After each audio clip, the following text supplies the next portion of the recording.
ਬੜੀ ਸਰਪ੍ਰਾਈਜ਼ਿੰਗ ਆ, ਸ਼ਾਇਦ ਪਹਿਲੀ ਵਾਰੀ ਵਾਪਰਿਆ ਹੋਊਗਾ। FBI ਨੇ ਵਿਸਕੌਨਸਨ ਦੀ ਇੱਕ ਜੱਜ ਬੀਬੀ ਡੁਗਾਨ ਜੋ ਆ ਉਸ ਨੂੰ ਅਰੈਸਟ ਕਰ ਲਿਆ ਵੀ ਉਹ ਇੱਕ ਇਲੀਗਲ ਇਮੀਗ੍ਰੈਂਟ ਆ, ਉਸ ਨੂੰ ਬਚਾਉਣ ਦੀ ਕੋਸ਼ਿਸ਼ ਕਰ ਰਹੀ ਸੀ ਆਪਣੀ ਕੋਰਟ ਦੇ ਵਿੱਚ। ਇਹ ਜੋ ਟਵੀਟ ਆ, ਇਹ ਕੈਸ਼ ਪਟੇਲ ਜੋ FBI ਦੇ ਡਾਇਰੈਕਟਰ ਆ, ਉਹਨਾਂ ਨੇ ਪਹਿਲਾਂ ਕੀਤਾ ਵੀ ਅਸੀਂ ਮਿਲਵਾਕੀ ਦੀ ਸਰਕਿਟ ਕੋਰਟ ਜੱਜ ਹੈਨਾ ਡੁਗਨ ਨੂੰ ਅਰੈਸਟ ਕੀਤਾ ਹੈਗਾ ਔਨ ਅਬਸਟਰਕਸ਼ਨ ਚਾਰजेस।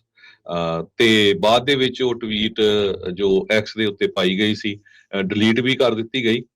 ਜੋ ਉਹਨਾਂ ਦੇ ਉੱਤੇ ਅਕਿਊਜ਼ ਕੀਤਾ ਗਿਆ ਹੈਗਾ ਵੀ ਅਨਡਾਕੂਮੈਂਟਡ ਇਮੀਗ੍ਰੈਂਟ ਇਵੇਡ ਅਰੈਸਟ ਹੈਲਪ ਕਰ ਰਹੇ ਸੀ। ਸੋ ਇਹ ਪਹਿਲੀ ਵਾਰੀ ਵਾਪਰਿਆ। ਪਟੇਲ ਹੁਣਾਂ ਨੇ ਐਕਸ ਦੇ ਉੱਤੇ ਜਦੋਂ ਇਹ ਮਿਲਵਾਕੀ ਦੇ ਜਿਹੜੇ ਸਰਕਟ ਕੋਰਟ ਦੇ ਜੱਜ ਆ ਉਹਨਾਂ ਦੇ ਸੰਬੰਧੀ ਇਹ ਪੋਸਟ ਪਾ ਕੇ ਜਦੋਂ ਡਿਲੀਟ ਕਰ ਦਿੱਤਾ, ਹੁਣ ਇਹਦਾ ਜਿਹੜਾ ਕਾਫੀ ਜ਼ਿਆਦਾ ਰੌਲਾ ਪੈ ਰਿਹਾ। ਨਿਊਯਾਰਕ ਟਾਈਮ ਨੇ ਵੀ ਅੱਜ ਕਾਫੀ ਵੱਡਾ ਆਰਟੀਕਲ ਇਹਦੇ ਸੰਬੰਧ ਦੇ ਵਿੱਚ ਪਾਇਆ ਹੈਗਾ।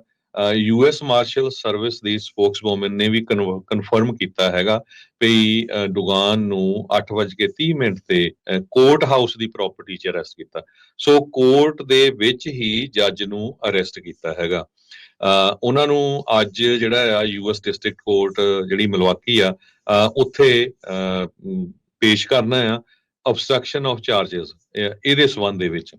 ਮਿਲਵਾਕੀ ਕਾਉਂਟੀ ਸਰਕਟ ਕੋਰਟ ਦੇ ਚੀਫ ਜੱਜ ਕਾਰਲ ਐਸ਼ਲੇ ਨੇ ਇਹ ਕਿਹਾ ਆ ਵੀ ਜਿਹੜੀ ਮੇਰਾ ਜੁਡੀਸ਼ੀਅਲ ਕੋਡ ਆਫ ਕੰਡਕਟ ਆ ਉਹਦੇ ਮੁਤਾਬਕ ਮੈਂ ਇਸ ਮੈਟਰ ਦੇ ਉੱਤੇ ਕਮੈਂਟ ਨਹੀਂ ਕਰ ਸਕਦਾ, ਪਰ ਜੋ ਜੱਜ ਦੀ ਕੋਰਟ ਦਾ ਕੈਲੰਡਰ ਆ ਉਹ ਹੋਰ ਕਿਸੇ ਜੱਜ ਨੂੰ ਦਿੱਤਾ ਜਾਊਗਾ, ਕਿਉਂਕਿ ਉਹ ਜਿਹੜੀ ਜੱਜ ਨੂੰ ਅਰੈਸਟ ਕੀਤਾ ਗਿਆ ਉਹਦੇ ਕੇਸ ਤਾਂ ਚੱਲਦੇ ਸੀ ਰੋਜ਼।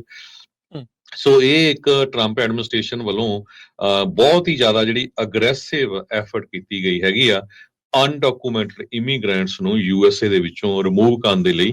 ਇਹਦੀ ਇੱਕ ਬਹੁਤ ਤਕੜੀ ਉਦਾਹਰਨ ਹੈਗੀ ਆ ਵੀ ਕਿਸ ਤਰ੍ਹਾਂ ਉਹ ਕਹਿੰਦੇ ਵੀ ਨਹੀਂ ਅਸੀਂ ਹੁਣ ਜੱਜ ਨੂੰ ਵੀ ਅੰਦਰ ਕਰ ਦੇਣਾ, ਜਿਹੜਾ ਜੱਜ ਕੋਸ਼ਿਸ਼ ਕਰ ਰਿਹਾ ਵੀ ਅਨਡਾਕੂਮੈਂਟਡ ਇਮੀਗ੍ਰੈਂਟ ਨੂੰ ਫੜਿਆ ਨਾ ਜਾਵੇ। ਜੀ ਜਦੋਂ ਜੀ ਬਿਲਕੁਲ ਕੈਸ਼ ਪਟੇਲ ਹੋਣਾ ਨੇ ਜਦੋਂ ਟਵੀਟ ਕੀਤਾ ਸੀ, ਉਹਨਾਂ ਨੇ ਇਹ ਲਿਖਿਆ ਸੀ ਵੀ ਜੋ ਜੱਜ ਡੁਗਨ ਆ ਉਹਨਾਂ ਨੇ ਇੰਟੈਂਸ਼ਨਲੀ ਮਿਸਡਾਇਰੈਕਟ ਕੀਤਾ ਫੈਡਰਲ ਏਜੰਟਸ ਨੂੰ ਹੋਰ ਪਾਸੇ ਨੂੰ ਤਾਂ ਕਿ ਅਰੈਸਟ ਨਾ ਕੀਤਾ ਜਾਵੇ। ਪਰ ਜੋ ਆਈਸ ਦੇ ਏਜੰਟ ਸੀ ਉਹਨਾਂ ਨੇ ਫਿਰ ਵੀ ਕਹਿੰਦੇ ਪੈਦਲ ਤੁਰ ਕੇ ਜਿਹੜਾ ਆ ਉਸ ਬੰਦੇ ਨੂੰ ਅਰੈਸਟ ਕਰ ਲਿਆ ਤੇ ਉਹ ਤੋਂ ਬਾਅਦ ਜਿਹੜਾ ਜੱਜ ਆ ਉਸ ਨੂੰ ਵੀ ਅਰੈਸਟ ਕਰ ਲਿਆ ਗਿਆ। ਈਸਟਰਨ ਡਿਸਟ੍ਰਿਕਟ ਆਫ ਵਿਸਕੌਨਸਨ ਦੀ ਅਦਾਲਤ ਦੇ ਵਿੱਚ ਕਹਿੰਦੇ ਵੀ ਇਹ ਜਿਹੜੇ ਫੈਡਰਲ ਜੱਜ ਹੈਨਾ ਡੁਗਨ ਮਿਲਵਾਕੀ ਕਾਉਂਟੀ ਸਰਕਟ ਦੇ ਜੱਜ ਨੇ ਵੀ ਉਹਨਾਂ ਨੂੰ ਉੱਥੇ ਜਿਹੜਾ ਅਪੀਅਰ ਅੱਜ ਹੀ ਜਿਹੜਾ ਉਹ ਕਰਵਾਇਆ ਜਾਊਗਾ। ਇਹ ਹੁਣ ਬੜੀ ਅਚੰਭੇ ਵਾਲੀ ਗੱਲ ਹੋਈ ਆ। ਜਿਹੜੇ ਇਹਨਾਂ ਨੇ ਕੁਛ ਕੁ ਆਰਡਰ ਜਾਂ ਕੁਛ ਐਗਜ਼ੈਕਟਿਵ ਆਰਡਰ ਟਰੰਪ ਹੋਣਾ ਦੇ ਸੀਗੇ ਵੀ, ਤੇ ਮੈਮੋ ਵੀ ਜਿਹੜੇ ਜਾਰੀ ਹੋਏ ਸੀ ਡਿਪਾਰਟਮੈਂਟ ਆਫ ਜਸਟਿਸ ਦੇ ਦੁਆਰਾ ਵੀ ਜਿਹੜੇ ਕੋਈ ਲੋਕਲ ਅਫੀਸ਼ੀਅਲ ਜਿਹੜੀ ਆਈਸ ਦੀ ਜਾਂ ਇਮੀਗ੍ਰੇਸ਼ਨ ਐਨਫੋਰਸਮੈਂਟ ਦੇ ਵਿੱਚ ਇੰਟਰਫੇਅਰ ਕਰਨਗੇ ਤਾਂ ਉਹਨਾਂ ਨੂੰ ਡਿਸਿਪਲਿਨ ਕੀਤਾ ਜਾ ਸਕਦਾ। ਇੱਥੋਂ ਤੱਕ ਕਿ ਹੁਣ ਗ੍ਰਿਫਤਾਰ ਵੀ ਜਿਹੜਾ ਉਹ ਕੀਤਾ ਗਿਆ ਆ। ਸੋ ਜੱਜ ਨੂੰ ਗ੍ਰਿਫਤਾਰ ਕਰ ਲੈਣਾ ਜਿਹੜਾ ਆਪ ਦੁਨੀਆ ਦੇ ਕਹਿ ਲਓ ਵੀ ਫੈਸਲੇ ਸੁਣਾਉਂਦਾ ਹੈ ਹੋਰ ਲੋਕਾਂ ਦੇ, ਤੇ ਉਹਨੂੰ ਇਸ ਤਰੀਕੇ ਦੇ ਨਾਲ ਇਸ ਬੀਬੀ ਨੂੰ ਉਹਨਾਂ ਨੇ ਜਿਹੜਾ ਉਹ ਚੱਕ ਲਿਆ। ਜਿਹੜੇ ਜੱਜ ਹੈਨਾ ਡੁਗਨ ਆ, ਇਹ ਆਪਣੇ ਤਰ੍ਹਾਂ ਦਾ ਪਹਿਲਾ ਇੰਸੀਡੈਂਟ ਹਰਜੋਤ ਸਿੰਘ ਜੀ ਇਹ ਵਾਪਰਿਆ ਆ। ਇਸ ਨੂੰ ਲੈ ਕੇ ਜੱਜਾਂ ਦੇ ਵਿੱਚ ਜਾਂ ਬਾਕੀ ਲੋਕਲ ਅਧਿਕਾਰੀਆਂ ਦੇ ਵਿੱਚ ਇਸ ਟਾਈਮ ਸਿਰਫ ਤੇ ਸਿਰਫ ਇਹੀ ਚਰਚਾ ਜਿਹੜੀ ਉਹ ਚੱਲ ਰਹੀ ਹੋਊਗੀ ਵੀ ਇਹ ਗੱਲ ਕਿੱਧਰ ਵੱਲ ਨੂੰ ਜਿਹੜੀ ਉਹ ਵੱਧ ਰਹੀ ਆ। US ਮਾਰਸ਼ਲਸ ਦੇ ਜਿਹੜੇ ਸਪੋਕਸ ਪਰਸਨ ਆ ਬ੍ਰੈਡੀ ਮੈਕਕੈਰਨ, ਉਹਨਾਂ ਨੇ ਕਨਫਰਮ ਕੀਤਾ ਵੀ ਹਾਂ ਜਿਹੜੇ ਲੋਕਲ ਕੋਰਟ ਹਾਊਸ ਦੀਆਂ ਗਰਾਊਂਡਸ ਤੋਂ ਜਿੱਥੇ ਉਹ ਕੰਮ ਕਰਦੇ ਸੀਗੇ ਜੱਜ ਡੁਗਨ, ਉਹਨਾਂ ਨੂੰ ਜਿਹੜਾ ਉੱਥੋਂ ਹਿਰਾਸਤ ਦੇ ਵਿੱਚ ਲੈ ਲਿਆ ਗਿਆ। ਇਹ ਨਹੀਂ ਪਤਾ ਵੀ ਉਹਨਾਂ ਨੂੰ ਕੜੀਆਂ ਲਾਈਆਂ ਗਈਆਂ ਜਾਂ ਨਹੀਂ ਲਾਈਆਂ ਗਈਆਂ।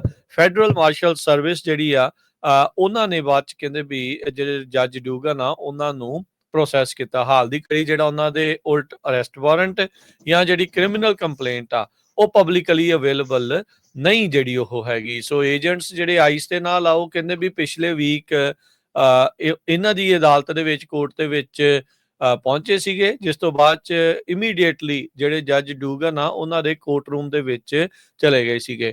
ਉੱਦਾਂ ਦੱਸਦੇ ਜਾਈਏ ਤਾਂ ਬਹੁਤ ਵਧੀਆ ਸੁਣਿਆ ਵੀ ਆ ਦੇਖਿਆ ਵੀ ਆ ਵੀ ਜੱਜ ਦੇ ਜਿਹੜੇ ਚੈਂਬਰਸ ਆ ਆਫ ਲਿਮਿਟ ਜਿਹੜੇ ਉਹ ਹੁੰਦੇ ਆ ਇਹ ਸਾਰੀਆਂ ਚੀਜ਼ਾਂ 'ਚ ਜੱਜ ਕਿਸੇ ਨੂੰ ਬਚਾਉਣਾ ਚਾਹਵੇ, ਕਿਸੇ ਨੂੰ ਜਿਹੜਾ ਉਹ ਕਵੇ ਵੀ ਇਸ ਤਰੀਕੇ ਦੇ ਨਾਲ ਇੱਕ ਵਾਰੀ ਨਹੀਂ ਕਈ ਵਾਰੀ ਇਦਾਂ ਦੇ ਜਿਹੜੇ ਇੰਸੀਡੈਂਟ ਆ ਪਹਿਲਾਂ ਵੀ ਵਾਪਰ ਚੁੱਕੇ ਆ, ਪਰ ਇਹ ਜੱਜ ਦੇ ਗ੍ਰਿਫਤਾਰੀ ਦਾ ਜਿਹੜਾ ਇੰਸੀਡੈਂਟ ਆ ਪਹਿਲੀ ਵਾਰ ਜਿਹੜਾ ਉਹ ਹੋਇਆ ਆ।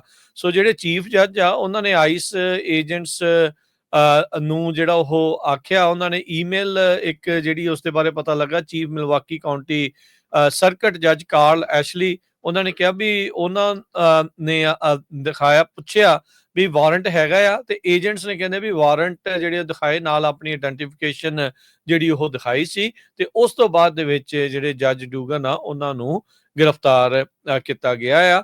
ਸੋ ਐਡਵਾਰਡੋ ਫਲੋਰੈਸ ਰੂਇਜ਼ ਜਿਹੜਾ ਹਰਜੋਤ ਸਿੰਘ ਜੀ ਜਿਸ ਨੂੰ ਇਹ ਬਚਾਉਣਾ ਸੀਗਾ, ਜਿਸ ਨੂੰ ਇਹ ਬਚਾ ਰਹੇ ਸੀ, ਜਿਹੜਾ ਕਥਿਤ ਤੌਰ ਦੇ ਉੱਤੇ ਇਹ ਦੋਸ਼ ਇਸ ਜੱਜ ਦੇ ਉੱਤੇ ਲੱਗਾ ਆ, ਵੀ ਕਹਿੰਦੇ ਵੀ ਉਹਨੂੰ ਬਾਅਦ ਦੇ ਵਿੱਚ ਫੈਡਰਲ ਕ੍ਰਿਮੀਨਲ ਕੰਪਲੇਂਟ ਦੇ ਚੱਲਦਿਆਂ ਉਸ ਨੂੰ ਵੀ ਗ੍ਰਿਫਤਾਰ ਕਰ ਲਿਆ ਗਿਆ ਸੀਗਾ। ਜੱਜ ਡੂਗਨ ਦੇ ਕੋਰਟ ਹਾਊਸ ਤੋਂ ਉਹ ਦੌੜ ਗਿਆ ਸੀਗਾ, ਤੇ ਜਿਸ ਨੂੰ ਗ੍ਰਿਫਤਾਰ ਕਰਨ ਦੀ ਜਿਹੜੀ ਕੋਸ਼ਿਸ਼ ਦੇ ਵਿੱਚ ਆਈਸ ਦੇ ਏਜੰਟਸ ਲੱਗੇ ਹੋਏ ਸੀਗੇ। ਤੇ ਹਰਜੋਤ ਸਿੰਘ ਜੀ ਇੱਕ ਚੀਜ਼ ਨਾ ਇਸ ਟਾਈਮ ਹੋਰ ਵੀ ਨਾਲ ਹੋ ਰਹੀ ਆ, ਆਈਸ ਵਾਲੇ ਜਿੱਥੇ ਗ੍ਰਿਫਤਾਰੀਆਂ ਪਾ ਰਹੇ ਆ ਉੱਥੇ ਹਮੇਸ਼ਾ ਹੁਣ ਨਾਲ FBI ਹੁੰਦੀ ਆ। ਅੱਗੇ ਯੂਜਲੀ ਕੀ ਦੇਖਿਆ ਜਾਂਦਾ ਸੀਗਾ ਵੀ ਜਦੋਂ ਆਈਸ ਗ੍ਰਿਫਤਾਰ ਕਰਦੀ ਸੀ ਜਾਂ ਲੋਕਲ ਲਾ ਐਨਫੋਰਸਮੈਂਟ ਹੁੰਦੀ ਸੀ ਜਾਂ ਉਹ ਖੁਦ ਆਪ ਹੀ ਆਪਣੇ ਪੱਧਰ ਦੇ ਉੱਤੇ ਜਿਹੜੀਆਂ ਗ੍ਰਿਫਤਾਰੀਆਂ ਨੂੰ ਅੰਜਾਮ ਦਿੰਦੇ ਸੀ, ਉਸ ਪੂਰੇ ਪ੍ਰੋਸੈਸ ਨੂੰ ਅੰਜਾਮ ਦਿੰਦੇ ਸੀਗੇ। ਪਰ ਹੁਣ ਆਪਾਂ ਦੇਖ ਰਹੇ ਹਾਂ ਵੀ ਜਿਹੜੀ ਆਈਸ ਦੀ ਮਦਦ ਦੇ ਨਾਲ ਮਦਦ ਦੇ ਲਈ FBI ਦੇ ਜਿਹੜੇ ਏਜੰਟਸ ਆ ਉਹਨਾਂ ਨੂੰ ਘੱਲਿਆ ਜਿਹੜਾ ਉਹ ਜਾ ਰਿਹਾ। ਕੈਸ਼ ਪਟੇਲ ਹੋਣਾ ਨੇ ਜਦ ਸਹੁੰ ਚੁੱਕੀ ਸੀ FBI ਦੇ ਡਾਇਰੈਕਟਰ ਦੇ ਤੌਰ ਦੇ ਉੱਤੇ, ਉਹਨਾਂ ਨੇ ਇਹ ਕਲੀਅਰ ਕੀਤਾ ਸੀਗਾ ਵੀ ਡੈਸਕ ਦੇ ਪਿੱਛੇ ਬਹਿ ਕੇ ਜੌਬ ਜਿਹੜੀ FBI ਦੇ ਏਜੰਟਸ ਦੀ ਹੁਣ ਖਤਮ ਆ, ਤੁਹਾਨੂੰ ਫੀਲਡ ਦੇ ਵਿੱਚ ਲੈ ਕੇ ਜਾਇਆ ਜਾਊਗਾ। ਸੋ ਲੱਗ ਰਿਹਾ ਆ ਵੀ ਉਹ ਸਾਰੇ ਜਿਹੜੇ ਲੋਕ FBI ਦੇ ਏਜੰਟਸ ਜਿਹੜੇ ਪਹਿਲਾਂ ਡੈਸਕ ਦੇ ਪਿੱਛੇ ਹੁੰਦੇ ਸੀ ਉਹਨਾਂ ਨੂੰ ਹੁਣ ਇਸ ਤਰੀਕੇ ਦੇ ਨਾਲ ਆਈਸ ਦੀ ਮਦਦ ਦੇ ਲਈ ਵੀ ਨਾਲ ਦੇ ਨਾਲ ਘੱਲਿਆ ਜਿਹੜਾ ਜਾ ਰਿਹਾ ਆ। ਪਰ ਅਮਰੀਕਾ ਦੇ ਵਿੱਚ ਅੱਜ ਇਸ ਨਵੀਂ ਸਵੇਰ ਦੇ ਵਿੱਚ ਇੱਕ ਨਵੀਂ ਘਟਨਾ ਜਿਹੜੀ ਇਹ ਵਾਪਰੀ ਆ ਵੀ ਵਿਸਕੌਨਸਨ ਮਿਲਵਾਕੀ ਕਾਉਂਟੀ ਦੀ ਜਿਹੜੀ ਸਰਕਟ ਜੱਜ ਹੈ ਨਾ ਡੂਗਨ ਆ, ਉਸ ਨੂੰ ਆਈਸ ਇਮੀਗ੍ਰੇਸ਼ਨ ਅਰੈਸਟ ਦੀ ਅਬਸਟਰਕਸ਼ਨ ਦੇ ਚਾਰਜ ਦੇ ਵਿੱਚ ਗ੍ਰਿਫਤਾਰ ਕਰ ਲਿਆ ਗਿਆ ਆ। ਜੀ।